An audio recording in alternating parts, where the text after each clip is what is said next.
Hello and welcome to Improving Scottish Football.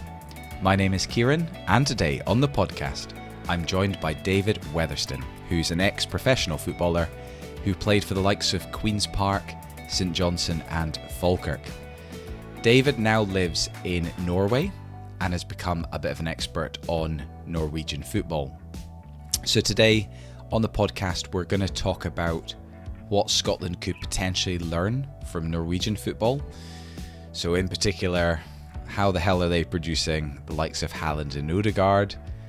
How are their clubs like Bodo Glimt and Molde, who are from quite small towns, how are those clubs able to get to the latter stages of European competitions? And why is the Norwegian TV deal so good and ours isn't? I was going to say something a little bit ruder there, but so please do share, subscribe and review. We're all on this journey together, and the more people that we can bring along on that journey, the better. Let's keep this going. Let's improve Scottish football. Right, hello everyone and welcome to the podcast. I am delighted to be joined today by David Weatherston. David, how are you doing? I'm doing very well, thanks. Thanks for having me. Good. Well, can we start out by you giving us a little bit of a potted history, if you don't mind, on your kind of your career and obviously your connection to Scottish football? Yeah, I mean, I currently living out in Norway, which we'll get onto, but ex-professional football in Scotland for quite a few teams, a bit of a journeyman in the lower leagues, shall we say. Started out at Queen's Park, came through the youth system there, and made a whole load of first team appearances for them before moving professional with St Johnstone. And yeah, went to Queen of the South, Falkirk, Stirling Albion, Alloa, Brecon. Yeah, I've been around a few different clubs, and since 2015, I decided to give up the football in Scotland and move to Norway with my Norwegian wife. And since then, just been playing a little bit of football, but mostly just keeping busy watching it and keeping up with back home and really getting into the Norwegian football out here. Nice.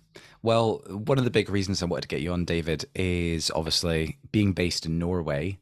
You obviously watch football. You've got a good knowledge of Norwegian football, and from the outside looking in, I can't help but think Norway are doing a lot of things right. You look at the likes of obviously the national team have got some superstars.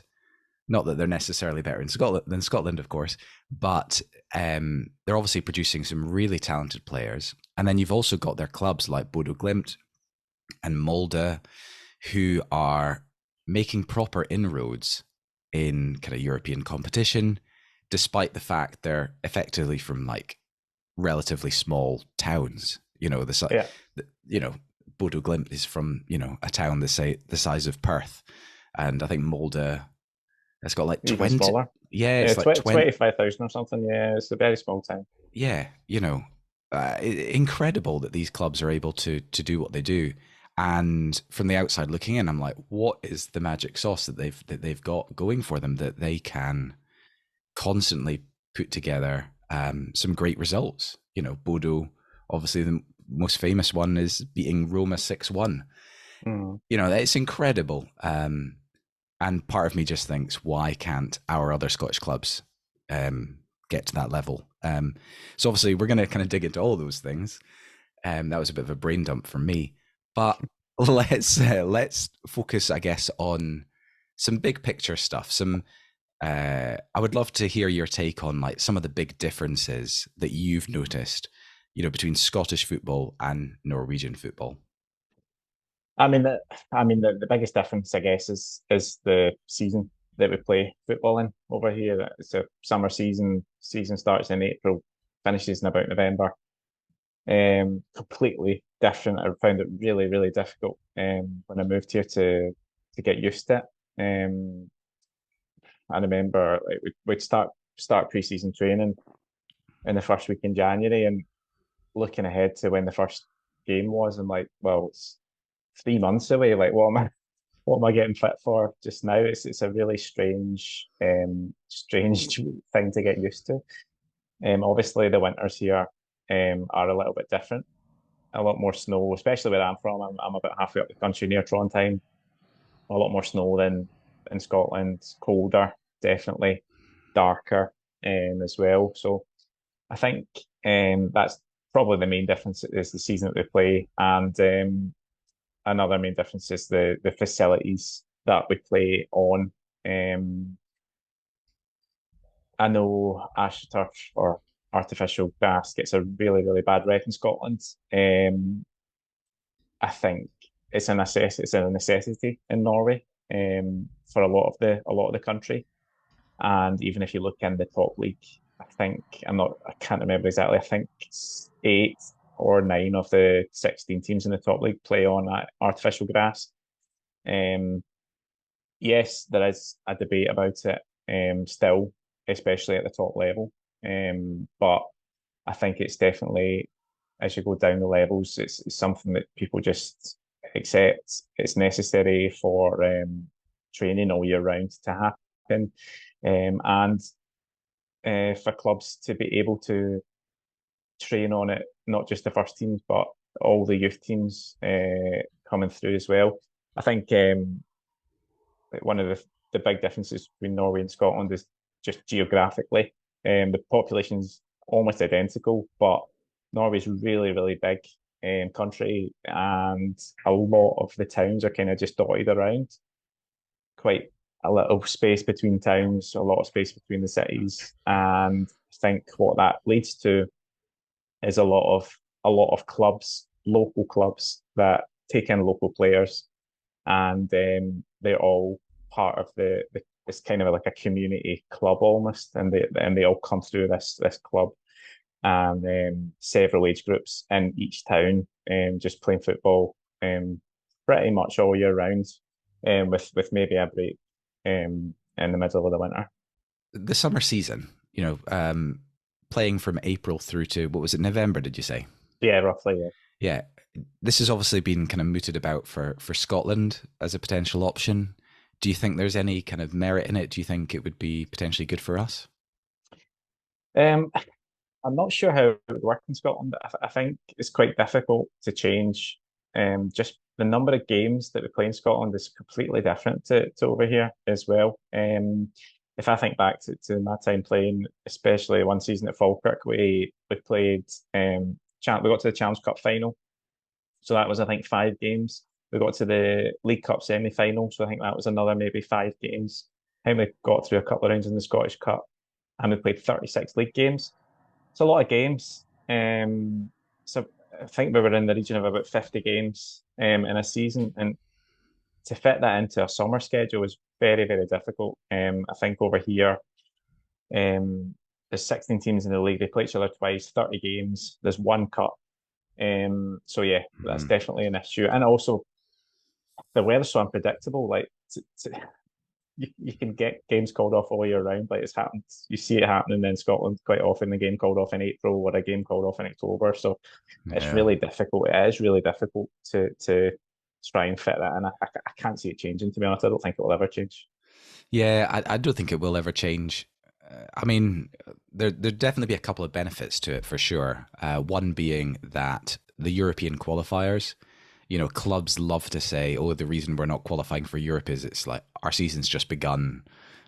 We're out of, we're not fully fit, etc." Which, frankly, I think is a terrible excuse anyway, because there's no good reason why you can't properly prepare. I think it's a bit of a cop out. But anyway, it would at least remove that argument.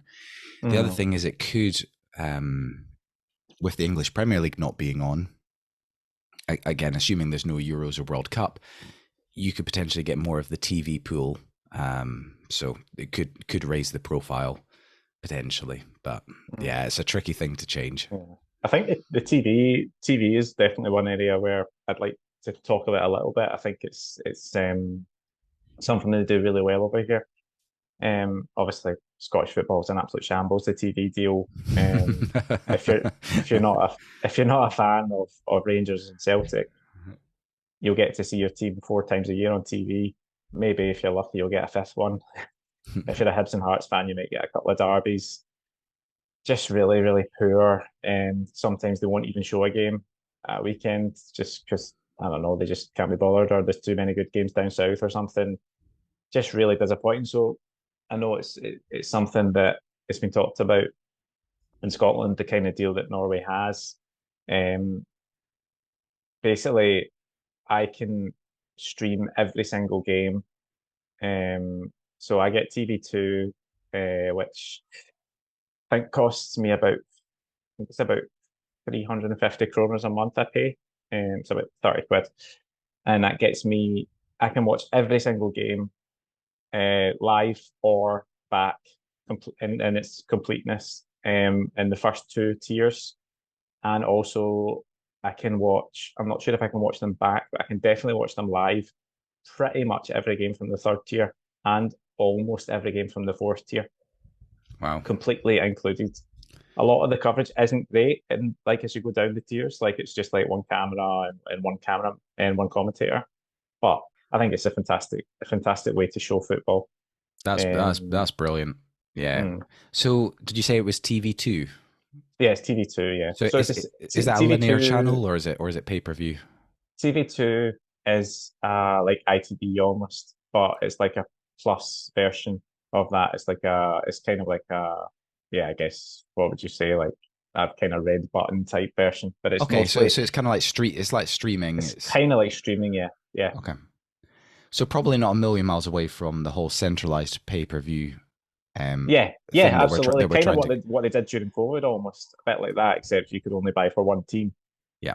But yeah, I think yeah, Okay, it's a really good system. And it's all centralized, obviously, Mm. which is brilliant. Yeah, because obviously what we've got in Scotland is you've got like 30 odd separate pay-per-view systems, and it's a total mess. Yeah. I did a great episode with this with Alex Marr, who does SPFL Media Watch on Twitter, Yeah. and he kind of explains all the TV deal and is like banging the drum on like, Yeah. guys, why can't we just have some sort of centralized thinking on this as opposed to every club for themselves? And not just Well, we him. know I mean, I think it's we know why, don't we? yeah. The big elephant in the room. Like we know why. Like I mean, it's both a curse and a blessing for Scottish football that we have two enormous clubs. Like there's absolutely no doubt that they bring a lot of good to Scottish football, bring fans, they bring eyes on the league, and bring a lot of good players, a lot of good managers, a lot of passionate supporters. But they negatively affect a lot of the other clubs. I think when it comes to things like TV money, TV deals, um, and yeah, progression through Europe, I think is also something that those teams are really struggling with, and I think that might have something to do with just the fact that it's just such a golfing class in the league that I don't know. I feel like the pressure on these clubs to try and perform in Europe when they get a chance is just maybe too much to them or something. I'm not really sure what it does, but yeah, I mean the TV deal with it is definitely, I think, Rangers and Celtic is whether we like it or not, they are definitely in charge of that whole situation. Yeah. One of the things that really needs to happen is the voting system needs to change. Yeah. Get away from this 11-1 system, because as long as we've got that, nothing will ever change, and it'll just be kind of same old, same old. But there are ways of making it attractive for Celtic and Rangers. Yeah, absolutely. Even if it results in you having to give them money, or a good, obviously, share of the pot, etc. But a rising tide lifts all ships. It would be good for the game overall to collectively do something together. And yeah, I love the idea of what you've said about TV2 in Norway. That sounds perfect. Mm. Yeah. Yeah, absolutely. I mean, Rangers and Celtic, you would think, could only benefit themselves from added competition in Scotland. Yeah. But yeah, it's difficult. Like you've got a couple of fan bases who are so used to success and so used to being the best. It's difficult to try and encourage them to see the bigger picture for the whole of Scotland when I think they're probably more set on getting even better and then potentially, yeah, going somewhere else. One thing you've said to me before when we were chatting before we came on, was something that Norway does really well, that Scotland could potentially learn from, is how they get good players into the league. In that they advertise it as a stepping stone league. Can you kind of talk a little bit about that? I think what's happened recently in Norway is I mean, very recently, even since I started coming here or started living here, is that players have started getting sold abroad, um, especially to the Netherlands and to Belgium. That's been the two really main pathways. So I think what Norwegian football is been good at has been taking out talent from even lower countries than Norway. So they've been particularly good at targeting the African market, which I think has worked really well for them recently. Um, when you look at guys like Victor Boniface, who's now absolutely banging them in for Leverkusen after a spell at Union Saint-Gilloise. That was after a spell at Bode Glimt. Also, David Fofana, was at Molde and he went to Chelsea for 10 odd million. There's another one who you might have heard of, Gift Orban. He's been banging them in Belgium for Ghent, I think, or Genk, one of those, one of the Yeah. Gens. He was previously here at Stabæk. So he was in the Oberliga as well. So he got his opportunity in the second tier, but got his move off the back of that and been unbelievable. So yeah, I think what's happened very recently, kind of last 5 years, is there's been this stepping stone, and it's been a consistent place for transfers. So players from lower clubs in Norway see the opportunity to go to better clubs in Norway and use that as a stepping stone, but also players from particularly Sweden and Denmark. And it's been a handful from other countries, but particularly Sweden and Denmark, I've seen opportunities at some of the better elite Syrian clubs to make a name for themselves and realise that the clubs will sell you. They're not going to hold on to you and hold you to ransom, and they're they're happy to let you go for a proper fee and reinvest that money in other players to then hopefully do the same thing. I think it's something the Bode Glimt have done absolutely fantastically recently, and it's probably one of the main reasons why they're sitting in such a good position financially and competitively. They're in Conference League group stages again, and top of the league currently again in Norway. Yeah, I was having a little spy at Bodo's kind of transfer happenings, Mm. outgoings. And Yes. it seems that, like, for the past 3 or 4 years, they're regularly selling a few players every year for kind of £4 to £7 million, Mm. in that kind of ballpark. And so they've obviously got a very clever player trading model, as Mm-hmm. as you've said, which is targeting emerging markets that some of the bigger leagues aren't doing, and then selling them on for a good profit. And part of me wonders whether Scotland is still a little bit too proud Mm. to acknowledge and to advertise ourselves as a player trading Yeah. and as a stepping stone market. Yeah. I do wonder that if that is a thing, if we are too proud, because I think if you look, I mean, if you take away Rangers and Celtic, because Rangers and Celtic's financial clout and attendance figures and stuff is absolutely miles ahead of anything in Norway. Bode Glimt, I think their stadium holds 8,000. Molde's is about 10,000. Just completely different ballpark. So if you look at teams like Hearts, like Aberdeen, like Hibs, um, who was the last player they sold for more than I mean at more than £3 million?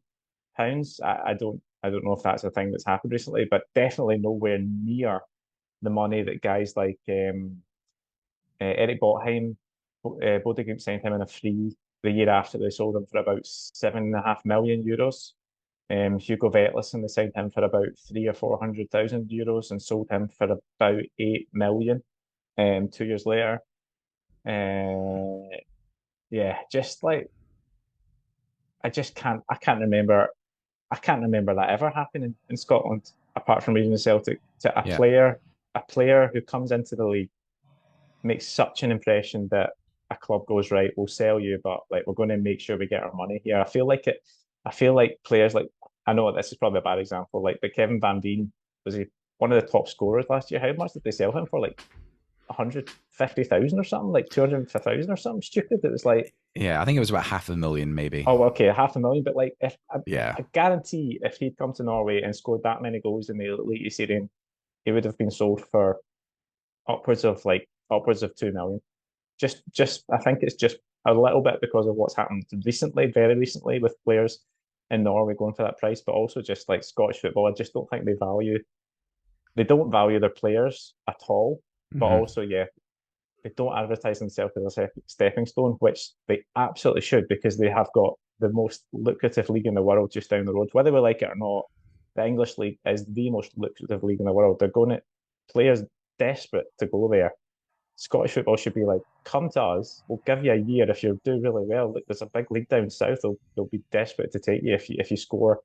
Yeah, come to us and score 20 goals. Like, you might not get a move to Man United, but you might pick up a little move to like a Norwich or a Burnley or something, and then that's you in the door. I just think Scottish football should definitely look at that. Look at that. Yeah, look at that. The bigger picture and just realize, look, we're not going to be the best league in the world, but we can be a really, really important stepping stone to one of the biggest leagues in the world. Yeah, completely agree.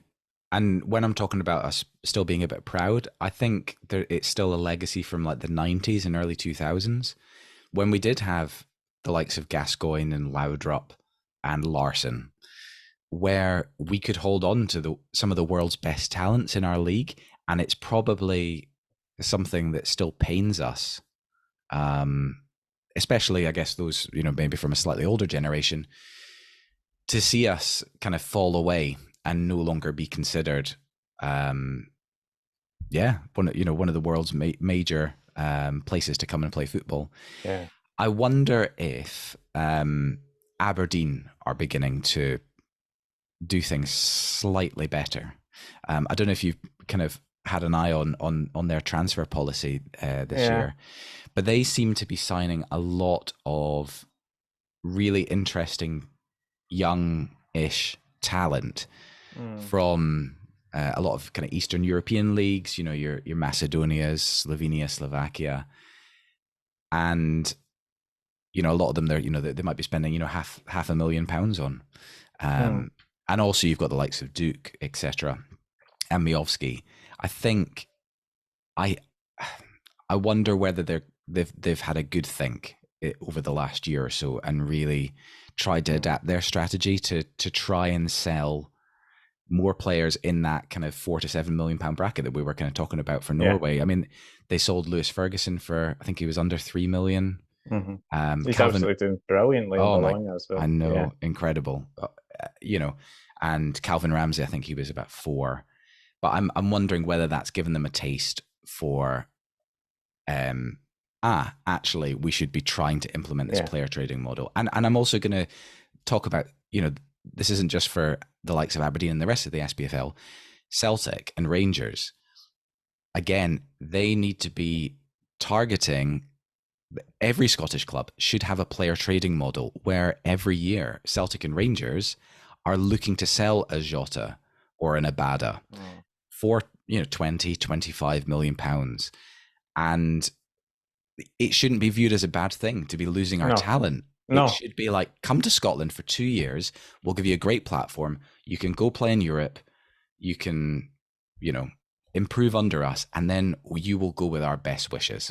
And I think that is a really good point, especially when it comes to Rangers and Celtic, because they're so dominant in Scotland, that I feel like they just don't want to sell their best players, and what they should absolutely be doing is being like, Abada, he's like what, 22 or something in Abada, 22, 23.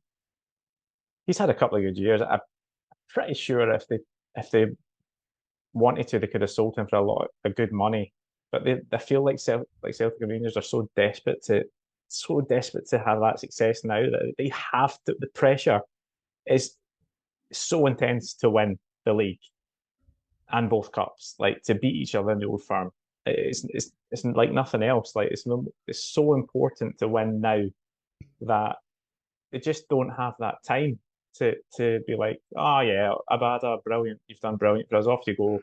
We'll just invest in this like 21-year-olds and hopefully he's just as good kind of thing. Like I think they just don't like, and I think that's obviously really important. Like the pressure these guys are under Rangers and Celtic, but not just those two. Like the pressure in Aberdeen and Hearts and Hibs to finish third, to finish fourth is huge, and I think that's what holds them back as well, and makes them a little bit skeptical about making those signings because in Norway, like the pressure's just nowhere near the same, absolutely miles from the same. Like we talked about Bodø/Glimt, talked about Molde, like Bodø/Glimt were in the second tier like 5 years ago, so they gave Sheffield Knudsen a chance to be the manager, and he's been absolutely brilliant. He's been given time to build up, time to implement his style of play, and that's what's created an environment for players to flourish and to then get sold on. And I think the same in Molde, they've got a manager who's been there for a good few years now, Erling Moe, who is encouraged to play young players who are brought to the club. Sivert Mansverk was bought from Sogndal about 2 years ago.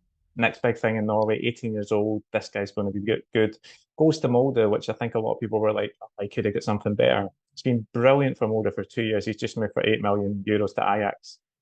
Like, that's exactly the type of thing that Rangers and Celtic should be looking to do. And not just them, Aberdeen, Hibs, Hearts, all the Scottish teams, they should be looking at talented young players who, I mean, Scotland has a lot of talent. There's absolutely no doubt about it. There's a lot of talent, but there's not a lot of young Scottish players playing at the top level in Scotland. And I think that just boils down to the pressure and the sheer need to be for the teams at the top to win the league, two teams at the top to win the league, the next four to finish third or fourth, and then the next ones to somehow survive in the Premiership year on year, just to make sure they don't drop into the Championship. Which I know I've listened to you talking to David McDonald, or you talked about the Championship, and it's just like it's so difficult to get out of. Like I was there, I played seven years in the Championship. I finished third place 5 years or something, and then just as I left, the playoffs came in, so that was fun. So yeah, it's a really tough league to get out of. It still is tough even with the playoffs. So yeah, I just think the pressure to somehow like survive as clubs, it leads to decision making much more short termism than the long term, which I think the less pressure in Norway allows. Yeah, you're completely right. There is so much pressure on within Scotland football just to win at all costs, and it doesn't lend itself well to playing youngsters or trying to like implement a style, or an identity of playing, and it's it's frustrating because it seems to just be the same old kind of style, and I don't think like the pundits are particularly helpful as well, and there's always a lot of emphasis on like mentality and form and all this sort of stuff, but actually, maybe there's some other things that really we could do with improving. Yeah, I think like you look at Bodø/Glimt, they've got a distinct style, 4-3-3, high press, kind of attacking football, and I think Brann is another really good example. They get relegated, they came back up with a new style, with all these young guys. Like, oh, this is brilliant. Like look at all these young guys playing, like David Miller-Wolf. I think he just moved to AZ. You've got you've got guys in midfield who somebody else in midfield who moved. I can't remember exactly, but yeah, just like a load of young guys who just look right? They've been given a chance to play. They've been given a, a a way to express themselves with nice attacking football, and I think that's when talent flourishes. Like I think obviously Haaland and Odegaard are really really extreme examples. It's obviously extreme talent, but at the same time, Odegaard was 16 years old when he was in that first team as a regular.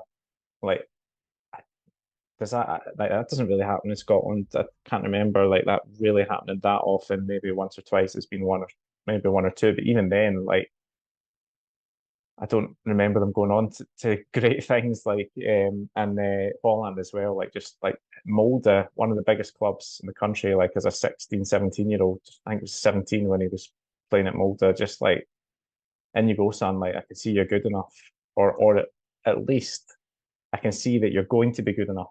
Like here you go. Here's some time. Here's a little bit of pressure off you. Like go and play. And yeah, it leads to guys who get that experience as kids. Obviously, those are two extreme examples who are extremely talented and obviously extremely dedicated. But yeah, I just think the environment here definitely lends itself more towards allowing young players to develop their talent. And I don't think I don't think Norway's definitely not more talented than Scotland, like in terms of player is at a young age. But I definitely think it's definitely allows their players to flourish more through the yeah through game time.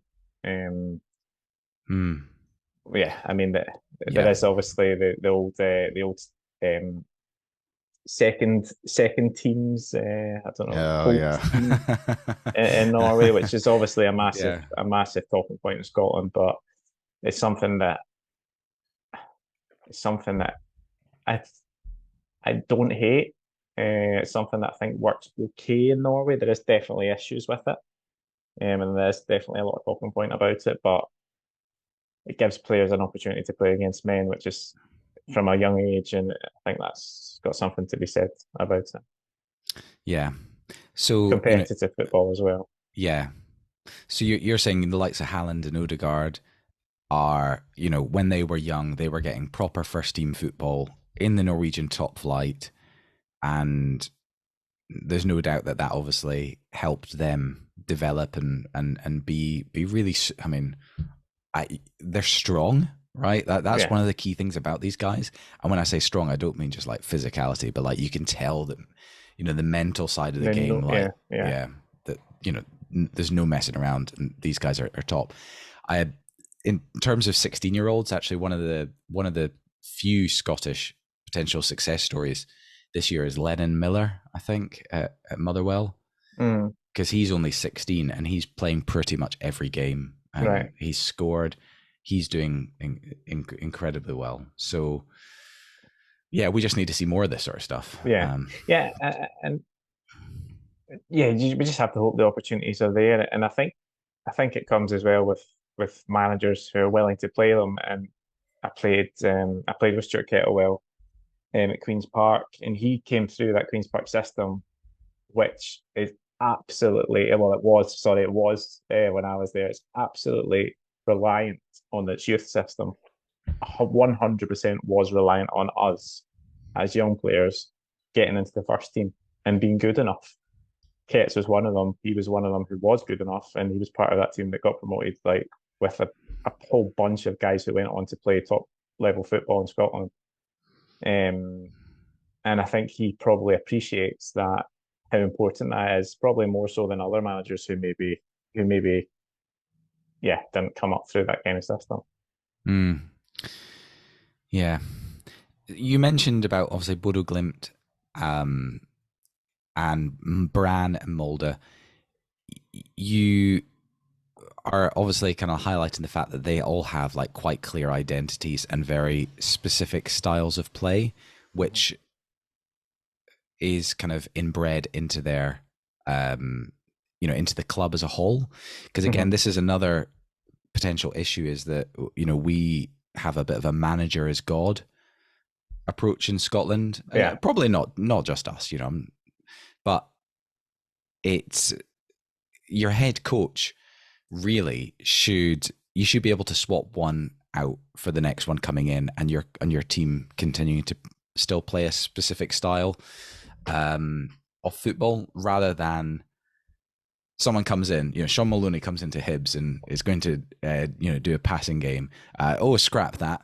Let's get Jack Ross in, and scrap. There needs to be something that goes beyond Yeah, a specific absolutely. manager. So do you have any idea how these clubs have had these identities kind of bred into them? Is it that they've had like good strategic direction from like board level, or has it just, do you think these things have just kind of developed naturally? Is there more of I think it's been quite natural in the case of those three. I think Bodø Glimt especially. Just I think Kjetil Knutsen's been there for a few years now. Now he's not. He wasn't a manager before at the top level. He was kind of, I think he was assistant at Bodø. He was definitely the Bodø number 2 manager. So they knew what he was. He was kind of like he was inbuilt in the system, and he came through, and they knew what his ideas were all about. And I think Bodø Glimt now, if they do lose Knutsen, they'll be in a good position to appoint somebody probably from within, or potentially somebody who they know has the same outlook and same style as Sheffield. So I think theirs is much more. It's probably much more sustainable. Molde, I think, just like Ellen Moore, has just been about the club for a good few years now, and just has his. I think he's very much the manager there, and he knows what he wants. And I think Bran as well.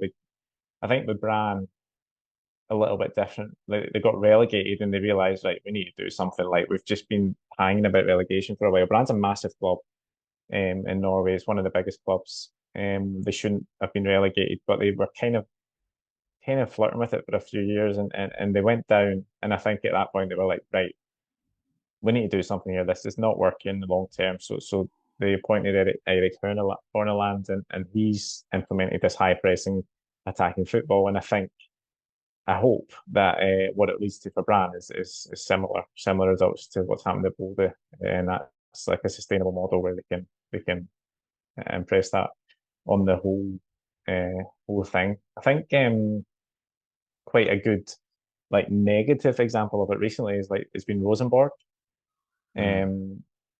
Like Rosenborg, obviously traditionally Norway's biggest club, in the 90s Champions League runs to the quarterfinal.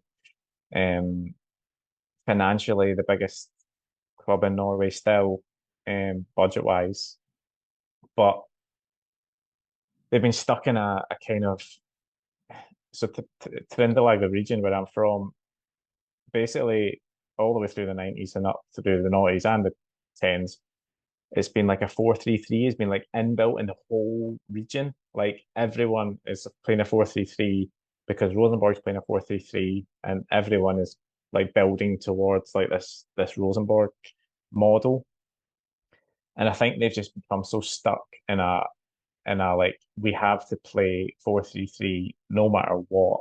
Like they've just not moved on at all. And a lot of their signings actually this year they've done, or not this year so much, but the last couple of years they've done a little bit better signing younger players. But if you look at their transfers like in the last 5 years, I mean, a lot of older players, and it's just not worked at all, and it's set them back quite badly. So I think that they've been like, right, what do we do here? And they've turned again. They've gone, right, okay, we'll have a look at other clubs, and what we need to do is sign younger players.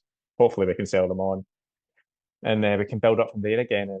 And yeah, we don't get stuck in a kind of eternally just playing this system that we have to play because it's tradition, and bringing these older managers in. They had a couple of really old school managers recently as well, which didn't work out. And I think they've gone to a younger guy who's more local to Rosenborg as well. And I think they're on the right track again. It might take a few years, but I think that's something that they're on the right track with. That's really interesting. Yeah, I was at the Hearts Rosenborg game at Tynecastle, and yeah, they have a 16-year-old in central mid, who by all accounts was man of the match, in Trondheim. He was and brilliant. Yeah. yeah, and was good again at Tynecastle. Uh, while I butcher his pronunciation, Sver Naipan.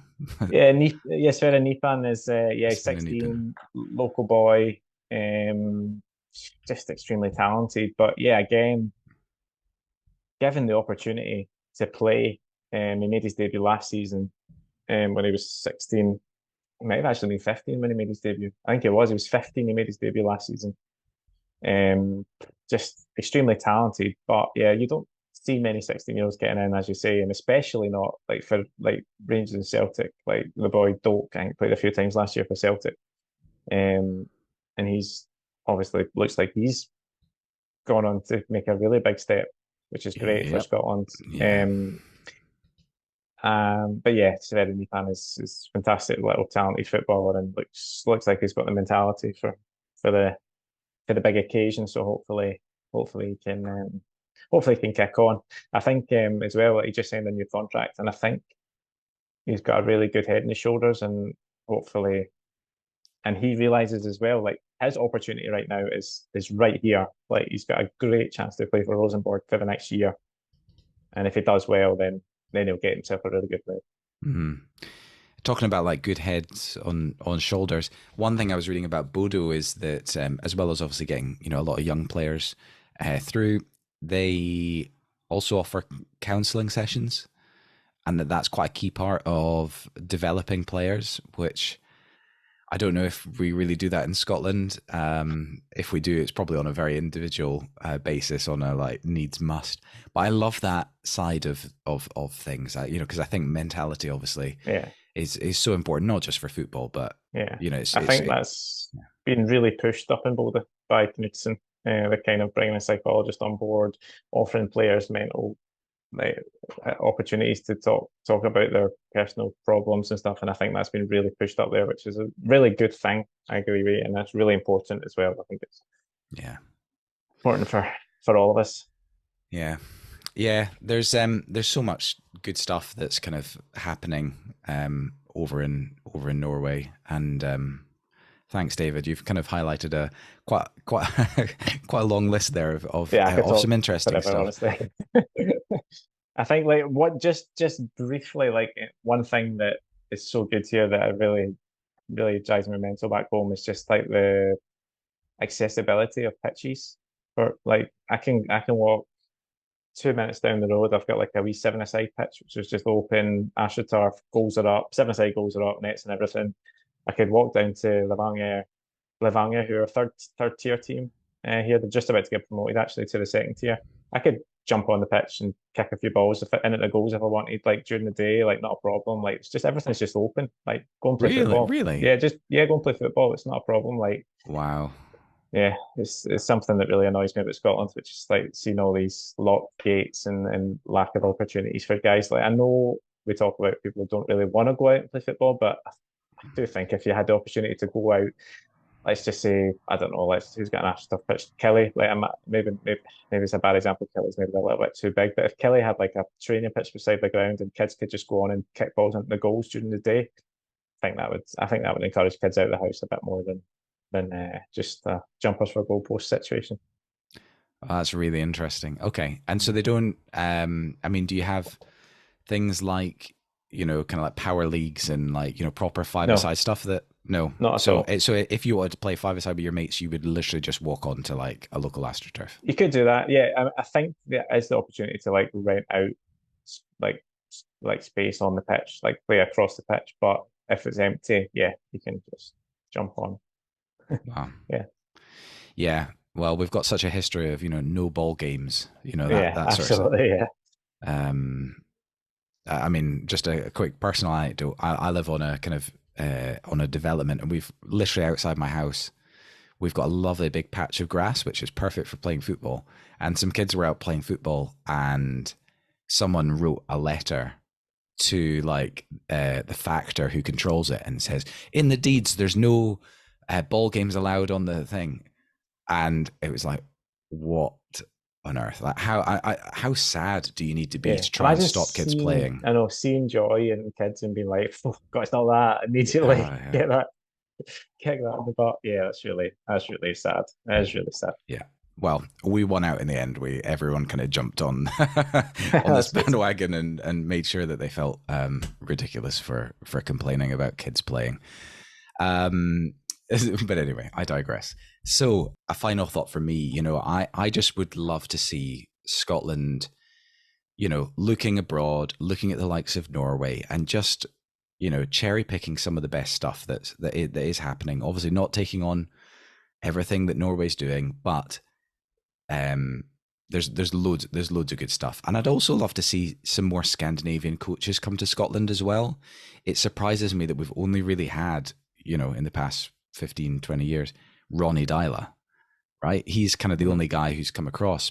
And I'm surprised no one's made more of a play for, Knutsen, Bodo, or even the manager who was in charge of Häcken, who knocked Aberdeen out. There's really clearly some good tactical, good quality coaches. I would love to see more,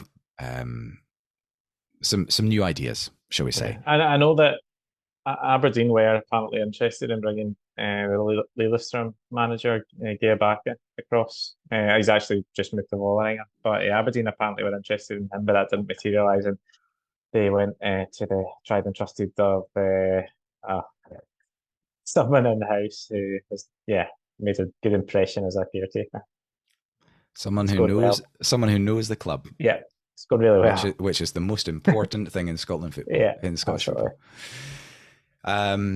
Great. Okay. Well, before I let you go, David, I'm going to ask you the question I ask every guest, which is, if you had a magic wand and you could change one thing about Scottish football, what would it be? Yeah, I mean, I don't really know, and I'm in danger of stealing some ideas here, but I think I would just like to see a more even playing field across the top clubs. I know that is impossible, but I've got a magic wand, so I would just like to see go into a season and just and not know who's going to win the league. And in my life, it has happened in my lifetime. Has it? Actually, it's not happened in my lifetime. It's not happened in my lifetime. I was born in '86. I've never ever seen anyone else win the top division in Scotland. So yeah, just I would love it just for other. I think, and I don't think it's so much Rangers and Celtic coming down to the rest. I think it's just the rest finding ways to become more successful, to become more financially successful, and try competing more at the top. And I think I think my time in Norway has really shown that a league where you have no idea who's going to win it at the start. Like since I've moved here, there's been 3 different champions. Rosenborg, Molde, and Bodø/Glimt. This year, it's looking like Viking might win it as well. And at the start of the season as well, you couldn't have ruled out a couple of other teams. So I think that's the big one for me. Just slightly more competitive, top flight. Yeah, that's a good answer. I think, and in terms of trying to find, the answer to that, in trying to make that happen, I really do think Norway is a great place to look at this, because yes, they don't have Celtic and Rangers, 2 incredibly huge clubs that obviously Norway doesn't have. But Bodo, as you say, were in the second tier, and they completely rethought how they were doing things, and they became champions. And they've qualified through group stages. Like, they've been in the final knockout stages, both them and Molde, in the last 3 years. They've both been in the final knockout stages of European competitions, which, apart from Rangers and Celtic, it doesn't happen. Exactly. Yeah. Well, I mean, even yeah. Even Rangers and Celtic. I was going to say even Celtic and Rangers. I mean, obviously Rangers had their run, but yes. I can't remember the last time Celtic got to a quarter final of a European competition. No. So, I would love to see the likes of Aberdeen, Hearts, Hibs, and the other clubs, really look at what some of these Norwegian clubs are doing, because there's a lot to be learned. Great. Is there anything else that you would like to talk about, David, before we hang up? I mean, I could talk about football all night. I don't get the chance very often over here, so yeah, I could, but I'm gonna say that hopefully that's enough content for your podcast tonight. It is. I thoroughly enjoyed it, and yeah, me too. Thanks very much. I'll definitely get you back on at some point if you're up for it. Yeah, when Norway win the World Cup in 2030. Brilliant. Okay, well, thanks, David, and thank you to everyone who is listening.